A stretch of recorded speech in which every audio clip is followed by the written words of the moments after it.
Plus légèrement, c'est un terme un peu à la mode. Aujourd'hui, on parle d'économie participative, de démocratie participative. Et si on parlait de bien-être participatif, bien-être solidaire, c'est le thème de l'événement qui a lieu samedi au domaine de Birmingham à Bemao. Le principe est simple, vous donnez ce que vous pouvez et vous recevez en échange l'action bien-être d'un des thérapeutes présents sur place. Et pour en parler avec nous, Yanis Lavibel. Bonsoir Yanis Lavibel. Bonsoir, bonsoir.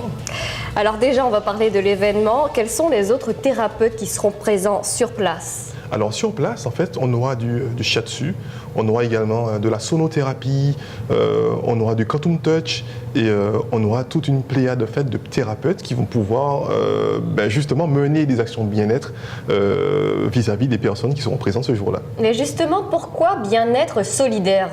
Alors, bien-être solidaire, l'idée de solidarité vient du fait que les personnes qui viennent donnent financièrement ce qu'elles peuvent donner.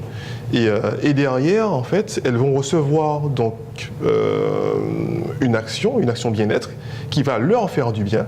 Et les fonds récoltés vont permettre à leur tour de faire du bien à d'autres personnes qui, elles, n'ont pas forcément les moyens de trouver ce réconfort. Et donc, dans l'action, on dit un réconfort pour soi, pour un sourire, pour quelqu'un d'autre. On parle de shiatsu, vous l'avez dit, de sonothérapie. Est-ce que ce sont des méthodes, finalement, qui sont, on parlait de moyens financiers, qui sont accessibles en Guadeloupe et pour la population ? Alors, ces méthodes sont déjà accessibles. Il faut voir que sur le marché du bien-être, il y a beaucoup de méthodes qui se démocratisent de plus en plus et elles sont déjà accessibles. Mais c'est vrai que généralement on n'a pas forcément la sensibilité ni le réflexe de se porter vers ces méthodes pour travailler sur son bien-être à soi. Et est-ce que ce sont aussi des méthodes qui sont fédératrices justement, qui peuvent, on parle de bien-être solidaire, est-ce que ce sont des méthodes qui pourront fédérer tout le monde ? Généralement le bien-être ça se partage. Quand on est bien, on a envie de le partager, on a envie de le donner aux autres. Et je pense que le bien-être collectif, une des voies pour le bien-être collectif est le bien-être individuel. Parce que le collectif c'est une équipe de personnes, donc si toutes ces personnes sont bien et en phase avec elles-mêmes, l'équipe ne peut être qu'en phase. Comment est née l'idée, le concept et le projet ? Alors le projet, en fait, on s'est réunis avec quelques thérapeutes. Il y aura Jean-Gérard Fontange qui est sonothérapeute, il y a aussi Nicole Suzan qui a l'Authentic Spa et qui est également dans le bien-être. Il y a Bruno Mir qui est coach en développement personnel. Je ne vais pas tous les citer, mais à un moment donné, en fait, on s'est réunis et on a mis en place ce qu'on appelle le mouvement solidaire. Le mouvement bien-être solidaire, c'est un mouvement en fait qui permet, comme ça se faisait en Italie, il y avait des cafés suspendus.